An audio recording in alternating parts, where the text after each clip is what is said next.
he's willing to use sanctions if he needs them. In the Senate and in the Capitol Hill understand that the president is the commander-in-chief and he's leading United States foreign policy as he should. I think the Senate and everyone on Capitol Hill respects the president is the commander-in-chief for a reason. And as you know, Russia and Ukraine engaged in direct talks yesterday. That was at the encouragement of this president. He remains positive at the progress that we've seen. Again, he urged both leaders to sit down and talk directly with one another, and they did that. Russia handed over a memorandum of peace, or a peace plan, or a suggestion of one, I understand, to the Ukrainian side. They also agreed upon the exchange of prisoners or hostages, some of the changes that have been made at the Pentagon to ensure that we have the most lethal fighting force in the world, and that the United States military is the best, the biggest. That's why he wants the One Big Beautiful Bill to be passed, because it increases our defense spending.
Does the president support the Senate moving forward with a bill imposing heavy sanctions on Russia?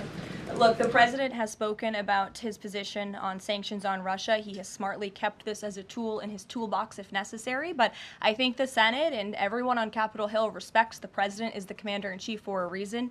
And as you know, Russia and Ukraine engaged in direct talks yesterday. That was at the encouragement of this president when he spoke to both leaders of both countries via phone just a couple of weeks ago. And so I would just like to remind everybody how far we have come in just 4 months. I mean, it was inconceivable last year at this time for Russia and Ukraine to be engaged in direct talks. And it's because of the president's insistence and determination to get this war to an end that these countries sat down yesterday. So he's willing to use sanctions if he needs them. In the Senate and in the Capitol Hill understand that the president is the commander-in-chief and he's leading United States foreign policy as he should.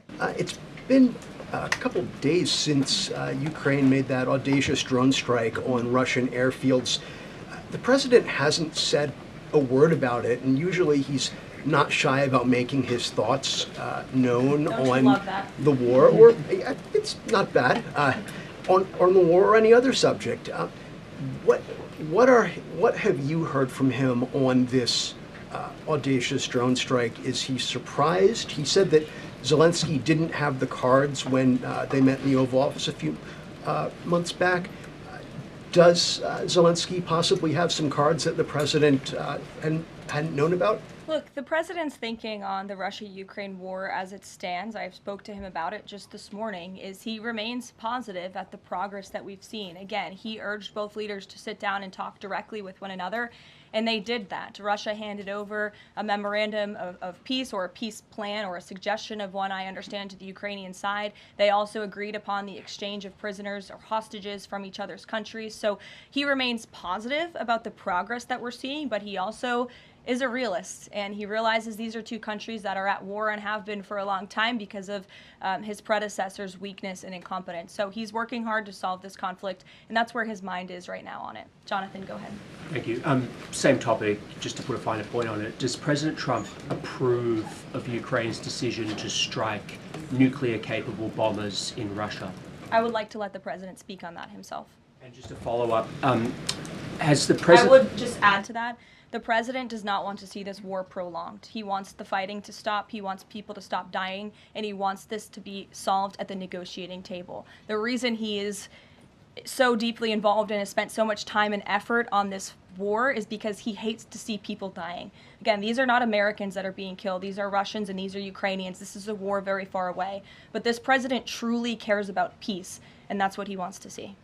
What is President Trump doing to ensure that a similar internal drone attack doesn't happen here in the US, given this was done at pretty low cost, very stealthily?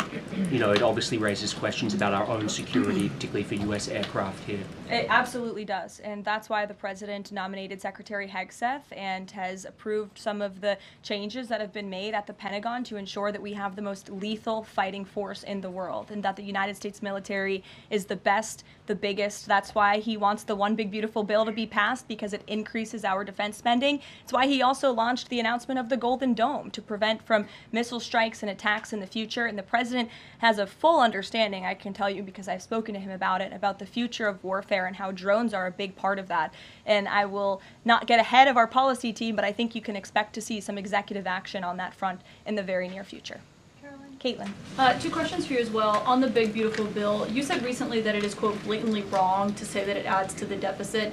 You essentially said that an estimate from the Congressional Budget Office and other scorekeepers you believe are wrong. But Republicans like Ron Johnson and Rand Paul disagree. They are saying that it will add to the deficit. That is their concern. Is the White House's position that those two Republican senators are, quote, blatantly wrong? It is. Those senators, it's not news that they disagree with this president on policy, and the president has vocally called them out for it and for they're not having their facts together. I would add the Congressional Budget Office has been historically wrong. In fact, they predicted the Trump tax cuts from the president's first term in 2017.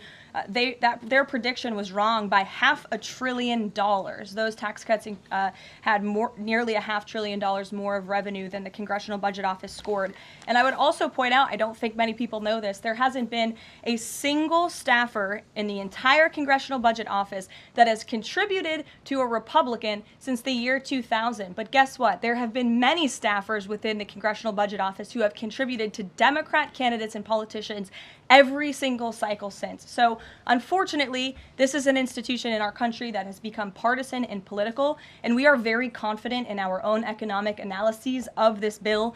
There is $1.6 trillion in savings, and our Office of Management and Budget Director, Russ Vought, is a fiscal hawk. He is well known in this city for being a well-respected fiscal hawk. He has tools at his disposal to produce even more savings. And as you know, the White House will be sending our rescissions package to Capitol Hill today.